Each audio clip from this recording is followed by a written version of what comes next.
కాంగ్రెస్ నాయకులందరూ కూడా ముఖ్యంగా ప్రవీణ్ పార్టీని బలోపేతం చేయాలని పవన్ ఈ యొక్క మచ్చబలారం డివిజన్ నుంచి చాలామంది యువకులు ముందుకొచ్చి యూత్ కాంగ్రెస్లో చురుగ్గా పనిచేసి రాబోయే కాలంలో రాహుల్ గాంధీని ప్రధానమంత్రి చేయాలన్న ఆకాంక్షతో యువకులందరూ కూడా ప్రజల మధ్యలోకి వెళ్ళి చేయాలనే ఆకాంక్షతో ఉన్నారు. వారందరూ కూడా మా యొక్క సహాయ సహకారాలు తప్పకుండా ఉంటాయి. మరి పార్టీ బలోపేతం చేయడానికి కూడా మేము ప్రతి ఒక్కరు మా యొక్క సహాయ సహకారాలు తప్పకుండా అందిస్తాం. విభజన కాంగ్రెస్ కార్యాలయంలో మచ్చబలారం నుంచి వచ్చిన యూత్ కాంగ్రెస్ నాయకులు కానీ కార్యకర్తలు కానీ పార్టీని బలోపేతం చేయాలని చెప్పి ఏకైక లక్ష్యం ఏంటంటే మాది రాహుల్ గాంధీని ప్రధాని చేయాలని చెప్పి 2014 ఎలక్షన్లో రాహుల్ గాంధీని ప్రధాని చూసుకోవాలని చెప్పి మా యువత లక్ష్యం.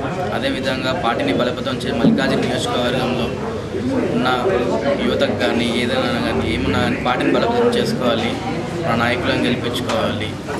ఇంకొకటి నందిగంటి శ్రీధర్ గారి ఆధారంలో ఈ కార్యక్రమం చేసుకుంటున్నాం.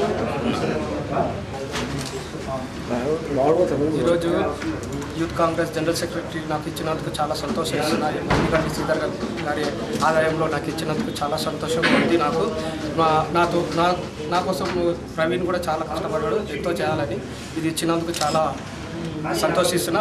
పిల్లలు కూడా వచ్చినందుకు నాకు ఎంతో హ్యాపీగా ఉంది. ఈరోజు అందరికీ సంక్రాంతి శుభాకాంక్షలు తెలుపుతూ